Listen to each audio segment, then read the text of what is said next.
Tudo bem, pessoal? Hoje nós vamos falar um pouquinho sobre a teoria do senso crítico, ou inconsciente coletivo, como falava Jung, né? Ou a teoria do campo mórfico. Essa teoria do campo mórfico, ela foi estudada pelo biólogo Rupert Sheldrake, e ele conta a história desse estudo como o título O Centésimo Macaco. Eu vou ler um pouquinho para vocês poderem entender a teoria do campo mórfico. Ele diz que uma mudança no comportamento de uma espécie ocorre quando uma massa crítica, o número exato necessário, é alcançado. Quando isso acontece, o comportamento ou hábitos de toda a espécie é alterado. A versão mais lida e conhecida dessa história foi escrita então por Robert Sheldrake, há mais de 30 anos. Cientistas estudavam colônias de macacos em ilhas isoladas na costa do Japão. De maneira a observá-los e anotar registros, cientistas atraíam os macacos para a beirada da praia, oferecendo-lhes batata doce. Os macacos desciam das árvores para aproveitar a refeição gratuita e se colocavam numa posição onde poderiam ser facilmente observados. Um dia, uma macaca de 18 meses, chamada de Imo, começou a lavar as suas batatas no mar antes de comê-las. Imagino que isso melhorou o sabor por tirar os grãos de areia, né, e os pesticidas da batata. Ou então ficava mais saborosa por causa do sal. Isso mostrou aos seus companheiros de brincadeira e à sua mãe como lavar as batatas. Seus amigos mostraram às suas mães e gradualmente mais e mais macacos começaram a lavar suas batatas. E ao invés de comer com areia como eram oferecidas, inicialmente apenas as fêmeas adultas, que imitavam seus filhotes, aprenderam, mas gradualmente outros aprenderam também. Um dia os cientistas observaram que todos os macacos daquela ilha estavam lavando suas batatas antes de comê-las. Embora isto seja significativo, o que foi mais fascinante é que esta mudança no comportamento não ocorreu apenas naquela ilha. Subitamente, os macacos de todas as ilhas estavam lavando suas batatas. Apesar das colônias de macacos das diferentes ilhas não terem nenhuma comunicação entre si, o centésimo macaco foi aquele anônimo a que se refere a hipótese, o fator decisivo para a espécie. Aquele cuja a mudança do comportamento significou que, a partir daquele momento, todos os macacos iriam lavar suas batatas antes de comê-lo.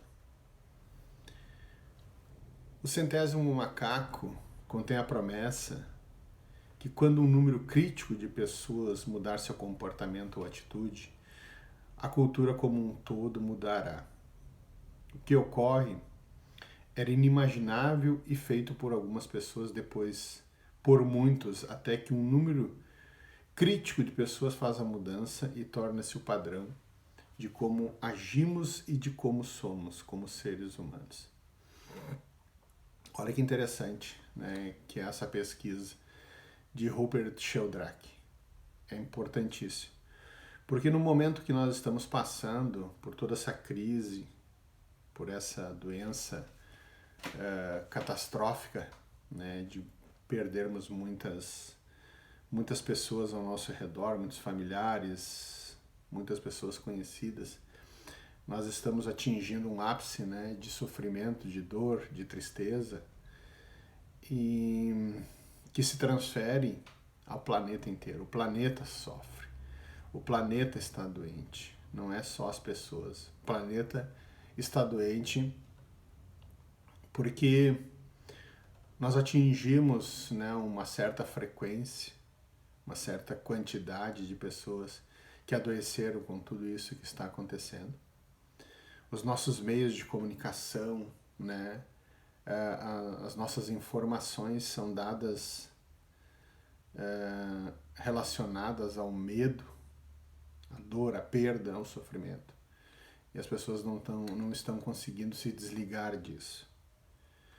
E aí tudo que nós teríamos que aprender neste momento com essa doença, com essas questões que estão chegando para que nós façamos a mudança energética, mudança de comportamento, que nós tenhamos uma visão diferente das questões materiais, das questões físicas, né, um senso grupal. As pessoas estão cada vez se tornando mais materialistas, mais medíocres, mais gananciosas. E isso nos desanima, né? As informações e a mídia cada vez informando mais relações sobre essas questões da ganância, do roubo, né? Do materialismo.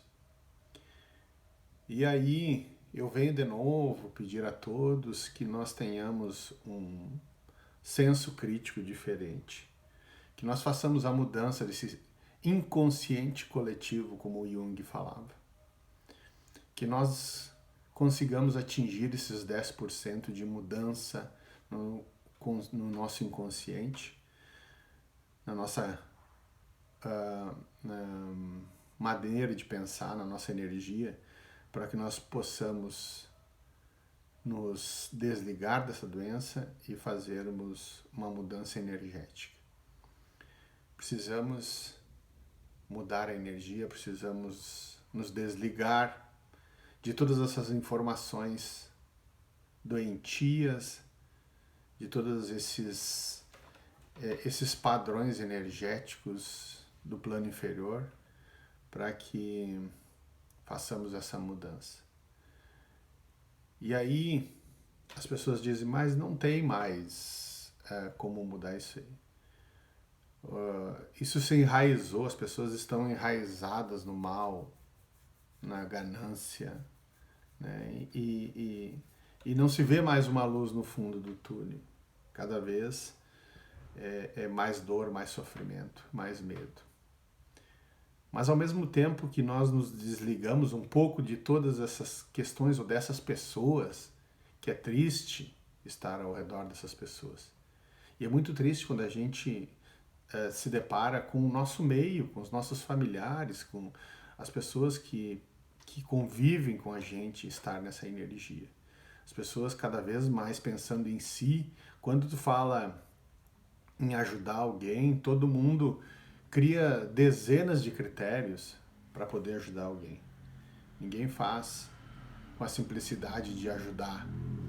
Que uma mão dê sem que a outra saiba, né? Precisa de holofotes ou precisa de um porquê para doar.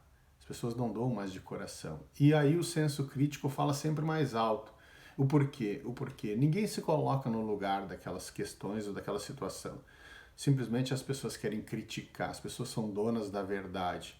As pessoas olham de fora e enxergam da maneira que elas querem enxergar e criticam, Mas ao mesmo tempo que eu vejo muitas e convivo com muitas pessoas assim, que me deixam muito triste, ao mesmo tempo eu não dou muita vazão para essas pessoas e começo a mudar o meu padrão. E as pessoas que têm essa outra relação, que são pessoas que se doam, que dividem as suas alegrias, que torcem pelo desenvolvimento, pelo crescimento dos outros, que apoiam, independente da situação, independente de como a pessoa chegou até ali ou está ali, essas pessoas que eu me ligo. E eu sei que é só dessa forma, só com este grupo de pessoas que o planeta conseguirá sair dessa situação, dessa condição. Então, eu batalho para levar isso nas mentes das pessoas, para que elas possam entender que é a única maneira de fazer essa mudança, que a única maneira de nós mudarmos toda essa energia é mudando o nosso inconsciente, né?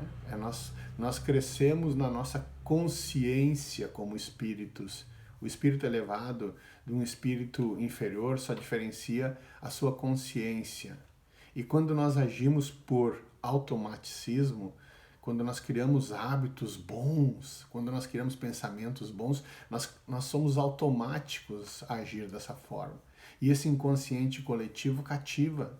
E não é muito, é simples. É 10% de uma mudança no inconsciente coletivo pode mudar o planeta todo.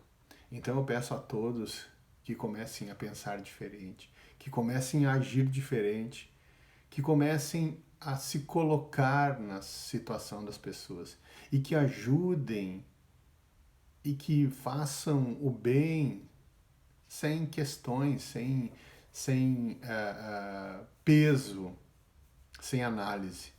Só dessa forma nós conseguiremos mudar.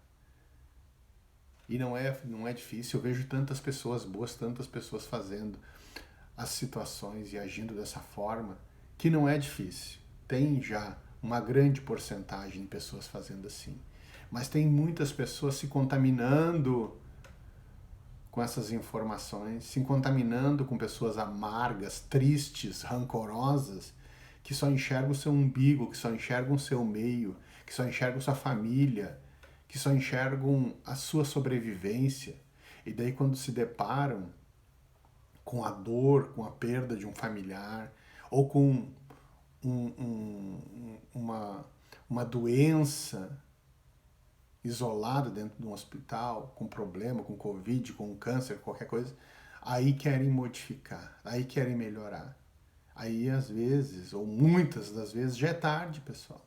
E é isso que esse planeta, é isso que está acontecendo, é esse entendimento. Ou nós aprendemos a nos modificar enquanto nós estamos bem, depois que nós estivermos na porta da passagem, não adianta mais. Não existe mais possibilidade para isso. E, pessoal, e não existem raça, não existem cor, não existem idade, não existe situação financeira, econômica, nada. Isso vem para mostrar que somos todos iguais, da maneira que nós chegamos aqui é a maneira que nós vamos, independente do que nós temos, ninguém é salvo, ninguém foge desta aprovação. Ela leva a qualquer um. Entendam isso. Certo, pessoal? Muito obrigado.